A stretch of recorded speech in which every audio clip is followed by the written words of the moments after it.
بھی لوگ ڈرتے تھے۔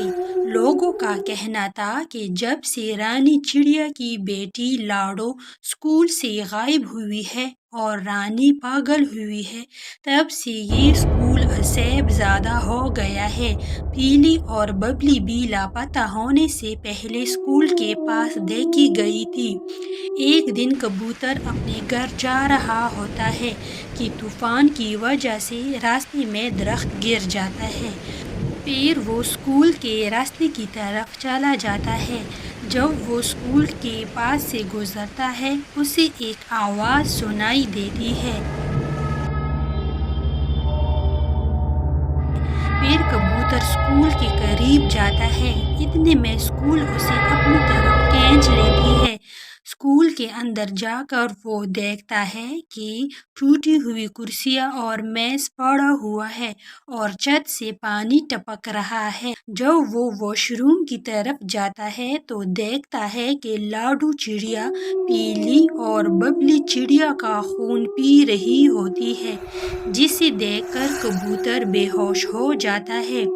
پھر لاڈو چڑیا کبوتر کے پاس آتی ہے اور اسے کہتی ہے، تم نہیں جانتے ہو کہ میرے ساتھ کیا ہوا تھا۔ 3 مہینے پہلے۔ آج لاڈو بڑی خوش تھی کہ اس کے امتحان کا نتیجہ آنے والا تھا۔ وہ ماں سے کہتی ہے کہ وہ آج میڈل لے کر گھر آئے گی۔ پھر لاڈو اسکول جاتی ہے۔ اتنے میں میڈم آتی ہے اور کہتی ہے کہ لاڈو کلاس میں اول آئی ہے اور اسے انعام دیتی ہے، اور پھر سب پنچھیوں سے کہتی ہے کہ گرمیوں کی چھٹیاں ہو گئی ہیں، اسکول 2 مہینے کے لیے بند ہوگا۔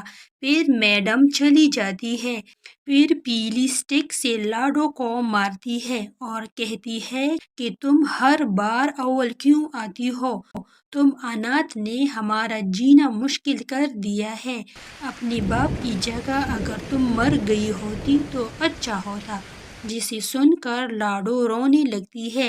جب لاڈو واش روم میں ہوتی ہے تو پیلی اور ببلی اس کی پیچھے دروازہ بند کر دیتی ہے۔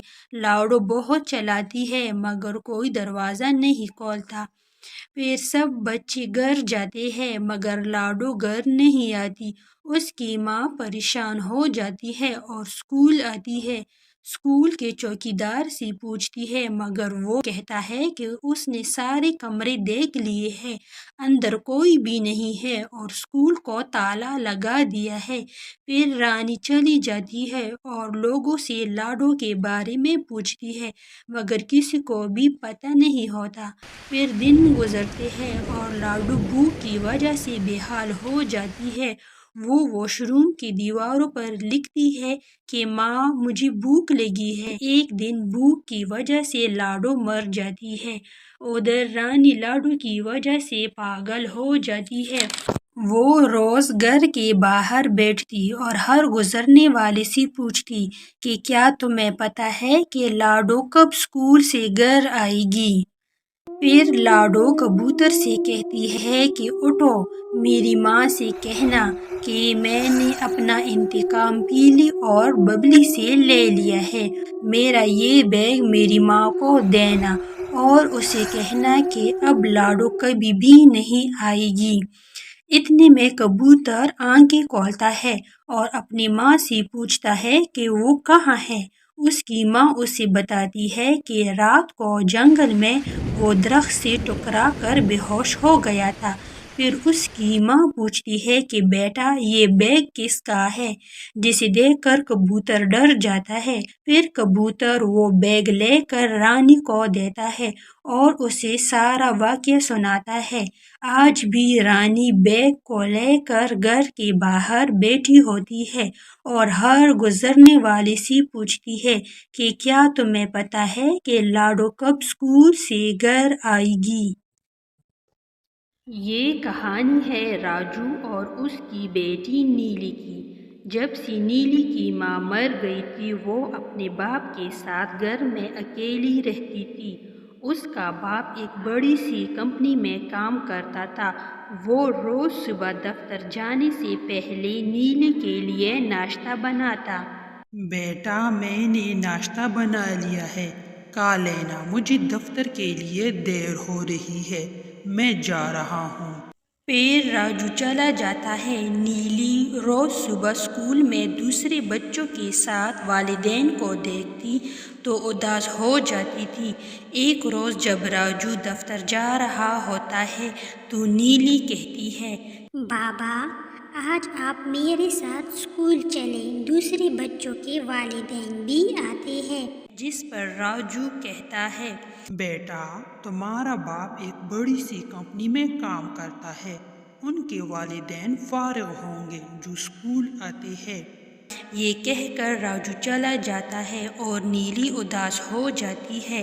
دفتر میں راجو سے اس کا دوست پوچھتا ہے کہ کیوں اداس ہو، جس پر راجو کہتا ہے، گھر میں نیلی اکیلی ہوتی ہے اور میرے پاس ٹائم نہیں ہوتا کہ اسے دے سکوں اور گھر کے کام بھی کرنے ہوتے ہیں۔ جس پر اس کا دوست کہتا ہے کہ تم کام کرنے والی رکھ لو، نیلی کے ساتھ بھی رہے گی اور گھر کا کام بھی کرے گی۔ پھر راجو کام کرنے والی سے بات کر لیتا ہے۔ اتنے میں دروازہ بجتا ہے۔ جب نیلی دروازہ کھولتی ہے تو سامنے پیلی کھڑی ہوتی ہے اور نیلی سے کہتی ہے، تمہارے باپ نے مجھے یہاں کام کرنے کے لیے بھیجا ہے، آج سے میں اسی گھر میں رہوں گی۔ پھر پیلی سارا دن صوفے پر پڑی رہتی ہے اور پل کھاتی رہتی ہے اور گھر کا سارا کام نیلی سے کرواتی ہے۔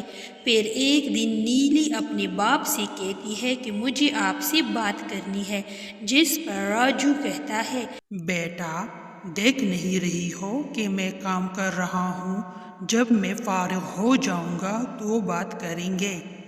پھر نیلی چلی جاتی ہے۔ پھر ایک دن پیلی نیلی سے کہتی ہے، جاؤ اور کنویں سے پانی لے کر آؤ۔ میں ابھی چھوٹی ہوں، میں نے ایسے کام نہیں کیے ہیں۔ اگر پہلے کبھی نہیں کیے تو اب کرنا پڑیں گے، جلدی سے جاؤ، اور اگر اپنے باپ کو کچھ بھی بتایا تو میں تمہاری زبان کاٹ دوں گی۔ پھر نیلی پانی لینے چلی جاتی ہے اور کنویں میں گر جاتی ہے۔ اتنے میں کبوتر وہاں سے گزرتا ہے، وہ اسے کنویں سے نکال لیتا ہے اور راجو کو فون کرتا ہے۔ راجو جلدی سے آؤ، تمہاری بیٹی کنویں میں گر گئی ہے۔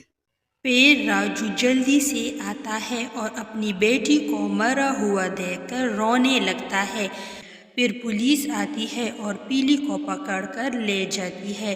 آج بھی راجو گھر میں اکیلا رہتا ہے اور پچھتاتا رہتا ہے کہ کاش اس نے اپنی بیٹی کو ٹائم دیا ہوتا تو وہ آج زندہ ہوتی۔